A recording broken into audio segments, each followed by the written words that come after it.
All right, we have reviewed our exponent rules from Algebra 1. Now we're going to be talking about rational exponents. So we've talked about the word rational before, but here's a keyword, rational, as we're going to be looking at it here, means exponential, okay? Not exponential, fractional. How about fractional? So anytime you see rational in algebra, think fraction, okay? So we're going to be looking at fraction exponents. So here's our fractional exponent rule.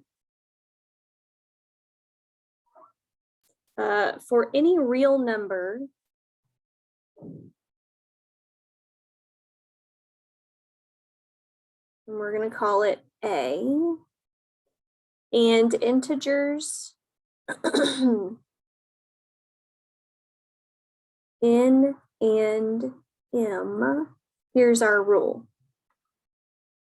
If A, that's our base number, is being raised to the exponent of N divided by M, that's our fractional rational exponent, right? It can be rewritten as a radical, and it looks like this. The M root of A raised to the N power. Okay, so I'm going to pause the recording and label some things here so you can label with me. We added some color there. That way you can see. Oh, I gotta put green on the M over here. So notice that when we write a fractional exponent as a radical, what happens? What doesn't change is this base. The A is still staying the base here. So we know this A to be our base. Okay. We know that this is our base number. And what happens with this exponent here, this is an exponent. The M becomes our root, right? And our N stays our exponent or our power. Or power. So just adding some labels there. I like to think of it, I'm going to mark this in pencil. I like to think of it as this M coming down around over here to become the root. That's how I like to remember it. The one on the bottom comes down to become the root. So let's look at some examples here. And we'll simplify. So here's our example, letter A. We have 16 to the 1/2 power. Now, if we were to rewrite this as a radical, we can say that this is the square root of 16 to the 1 power. Well, we don't need the 2 because we know that it's understood as a square root if we leave it like that. And we don't need the 1 because it's understood as a square root of 1. So I can simplify this because I know that the square root of 16 is 4. Now I want to show you on my calculator, if I do 16 and I raise it to the 1/2 power, like we have here, look at that, it's 4. So we can prove ourselves correct here that our radical, our simplified radical, is the same as our fractional or our rational exponent. Let's try another one. Here's B. It says 27 to the 1/3 power. Let's rewrite that as a root. So the denominator here becomes my root, third, the cubed root of 27 to the 1 power, which we know is just 27 to, or the cubed root of 27. And the cubed root of 27 is 3. Now we can prove it to ourselves if we want to check our work. 27 to the 1/3 power is 3. So we proved that we were correct. All right, here's letter C. Getting a little bit tricky. We have a -8 to the 1/3 power. So notice that the entire negative, the negative is with the 8 in parentheses. So this entire number here is going to be raised or the cubed root is going to be taken of the entire number there. So -8 to the 1 power. Now I want to know what three numbers multiply to each other to get a -8. Well, I know it's going to be three negative numbers. So my answer here is -2. Now we can always check our answer using our calculator. Don't forget your parentheses there, raised to the 1/3 power.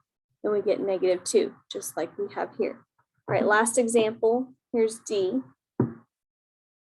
We have 16 to the 1/4 power, rewritten as a radical here, is the 4th root of 16. Now, what number multiplies by itself 4 times to get 16? That number is also 2. I'm going to box my numbers here.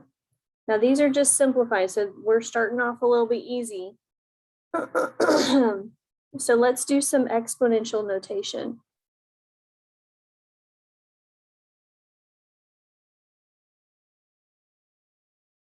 So if we have a number, and we're going to do radical notation on the other side, exponential and radical. So we have exponent over here, exponent, I'm having trouble writing, exponent and radical. And I'm going to write them down and then you practice and then you pause it and check with the answers here. We have x to the 1/2 power, x to the 2/3 power, and x to the 3/4 power. All right, so we want to write those as a radical. My denominator becomes my root, right? And the numerator becomes the power. So we have the square root of x to the 1, which is the same thing as just the square root of x, right? This one here, the 3 becomes my root, so it's the cubed root of x squared. And then the next one is the 4th root of x cubed. Did you get those right? Good job. All right, so what happens when we have something that's a little bit where our numerator is not, here's some extra examples. When our numerator is not 1, then it becomes kind of tricky. So let's look. If my numerator is not 1, let's say that we have 100 to the 3/2 power, right? Let's rewrite this as a radical, and it's the square root of 100 cubed. So you can do one of two things.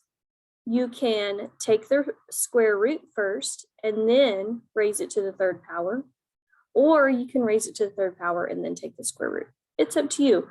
I like to do the whatever makes my numbers the smallest. So I'm going to take the square root first. I'm going to think about it like this. You can write it like this. You can say, I want to take the square root of 100 and then cube it, or you can take 100 cubed and then take the square root, right? So either way is the correct answer. You just do it different steps first. So square root of 100, I choose this way. Square root of 100, just a second. Okay, so the square root of 100 is 10. And then 10 cubed is 1,000. So my answer here is 1,000. Of course, we can always check our work, right? So I'm going to start at the very top, 100 raised to the 2/3 power. 3/2 power, how about? Like, wait a minute, is 1,000. There you go. So we checked our work, got it right. Nice job. Okay, so here's some examples for you to do before you come to class.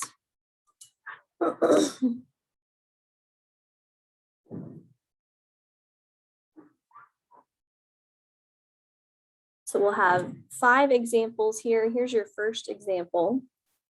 We have 216 to the 1/3 power. Here's example number 2. 25 to the 1/2 power.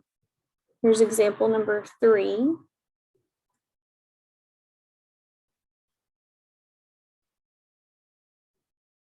Here's number 4.